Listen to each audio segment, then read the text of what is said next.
चलिए अब सीधे लेके चलते हैं आपको लोकसभा। माननीय सदस्य श्री मोहिबुल्लाह जी। बिस्मिल्लाहिर्रहमानिर्रहीम। जनाबे सदर मोहतरम, सबसे पहले मैं आपका तहे दिल से शुक्रिया अदा करता हूं कि आपने मुझे इस मसले पर गुफ्तगू का मौका दिया और मुझे ज्वाइंट पार्लिमानी कमेटी का भी हिस्सा बनाया।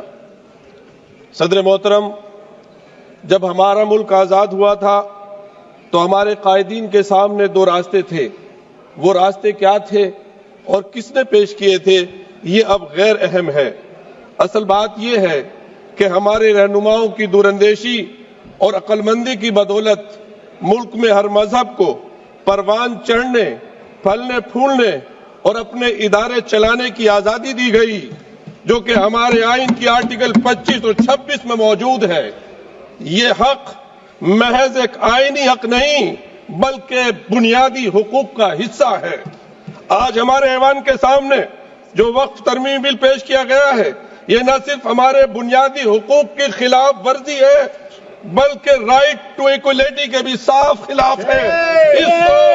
इसको सदर मोहतरम मुल्क की दूसरी मेजोरिटी कभी कबूल नहीं करेगी। सदर मोहतरम, इस बिल में सबसे पहली तरमीमी वक्फ एक्ट के नाम तब्दील करने की है।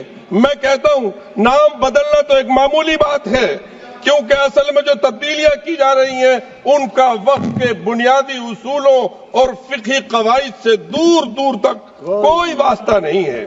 इस तरमीमी कानून का मकसद वक्फ के इदारे को कमजोर करना और उसे बेअसर करना है।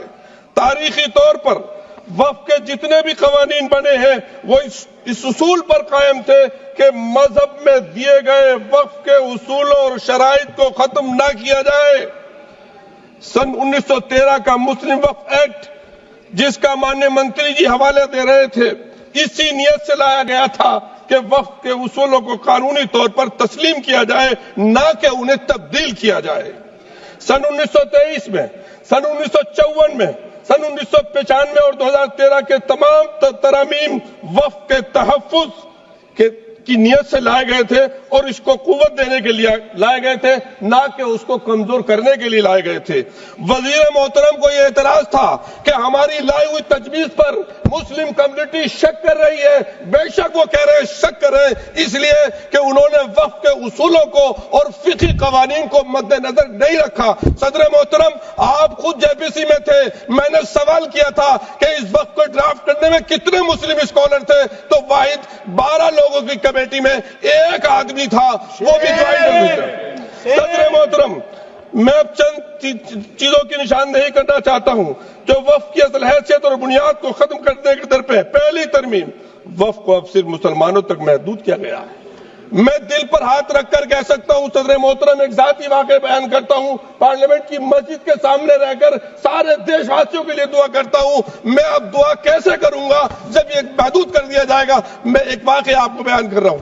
अभी राजस्थान में गया, तिजारा के पास एक गांव हसनपुर है, उस शादी में गया, अजान की आवाज आई। मैंने कहा यहाँ मस्जिद कहाँ है भाई? जब मस्जिद देखी वो बड़ी सुंदर मस्जिद थी। मैंने पूछा ये मस्जिद कैसी है?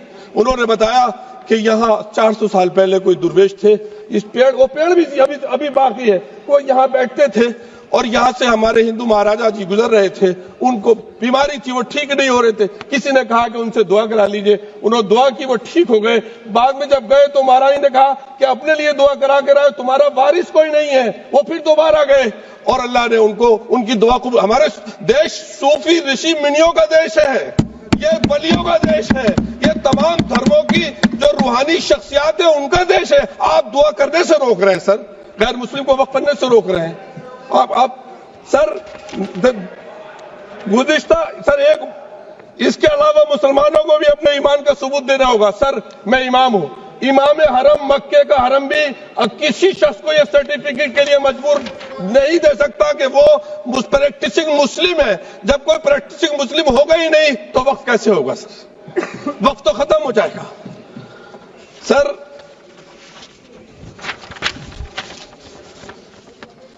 वक्फ बाय यूजर, जिसके मुताबिक अगर वक्फ की दस्तावेज ना हो, डॉक्यूमेंट्स ना हो, वक्फ करने वाले की शनाख्त ना हो, तो लंबे अरसे से जारी इस्तेमाल को वक्फ माना जाता है। यह उसूल हमने नहीं बनाया, प्रीवी काउंसिल के फैसलों से बाज़ाब्ता तौर पर यह उसूल माना गया। सर 100 साल पुरानी मस्जिद तो बाकी रहेगी, लेकिन 600-700 साल पुरानी अगर मस्जिद का कोई रिकॉर्ड नहीं है तो आप कहेंगे ये वक्फ यूसुफ नहीं है। अरे सर कितना हम लोग यकीन करें। तीसरी तरमीम बोर्ड के इंतखाबात को खत्म करके उसे मुकम्मल सरकारी इदारा बनाया जा रहा है। दिल्ली की मिसाल है उसकी। दिल्ली वक्फ बोर्ड को तहलील करके उसका इंतजाम एक एडमिनिस्ट्रेटर अफसर के हवाले किया गया, जो एक तरफ रिलीजियस कमेटी का चेयरमैन था, दूसरी तरफ वक्फ बोर्ड का एडमिनिस्ट्रेटर था। उसने बहादुर शाह जफर ने जिस मस्जिद के लिए रिपेयर के लिए बोला था, मेरे पास डॉक्यूमेंट्स है उस मस्जिद के, वो रातों रात मस्जिद अखुंजी महरौली में शहीद कर दी गई। सर इससे ऐसा मैसेज आएगा। हम लोग, मैं तो इससे मैसेज क्या, बहुत से लोग पता नहीं क्या क्या कहते हैं सर, लेकिन हकीकत ये है कि शायद उनका आखिरी हो ये सितम। हर सितम सोच के हम ये सह गए, हम वफा करके भी तना रह गए। हमारा नाम क्यों नहीं लिया जाता आजादी की? कितनी कुर्बानियां दी हैं सर। मैं और क्या कहूं, कुछ लोग तो इतने माहिर हैं, दामन पे कोई दाग न, दामन पे कोई दाग न खंजर पे कोई धब्बा, तुम नक्श करो हो या करामात करो। धन्यवाद जी, धन्यवाद। सर हमें उनसे वक्फ की उम्मीद कैसे कर सकते हैं जो नहीं जानते वक्फ क्या है? धन्यवाद। उनसे कैसे उम्मीद है वफा की? सर मैं अपनी बात को खत्म कर रहा हूँ। आप खत्म कीजिए, 30 सेकंड में खत्म कीजिए, 30 सेकंड। सर मेरे प्यारे वतन में एक कल्चर को परवान चढ़ाया जा रहा है जो कल्चर मेरे मुल्क का नहीं है। मैं अपने दिल की आवाज से कहता हूं, हजारों साल तहजीब का जो कल्चर हमारा जो देश का रहा है, यहाँ मैं अपने इस्लाम धर्म और ईसाई और जूस धर्म के हिसाब से भी कह सकता हूं कि मैं स्कॉलर हूं और आप सबका सम्मान करते हुए कह रहा हूं, सबसे पहला इंसान और सबसे पहले इंसान के साथ जो हम सब की माँ, हम जिस नाम से भी कहे, भारत माँ कहे हमारे उसमें, या ग्रैंड मदर कहे, वो हिंदुस्तान आए थे। तुम्हारी तहजीब अपने खंजर से आप ही करेगी। मिथुन रेड्डी जी, प्लीज स्टार्ट। हमें उनसे वक्फ की उम्मीद कैसे कर सकते हैं जो नहीं जानते वक्फ क्या है? धन्यवाद। उनसे कैसे उम्मीद है वफा की? सर मैं अपनी बात को खत्म कर रहा हूँ।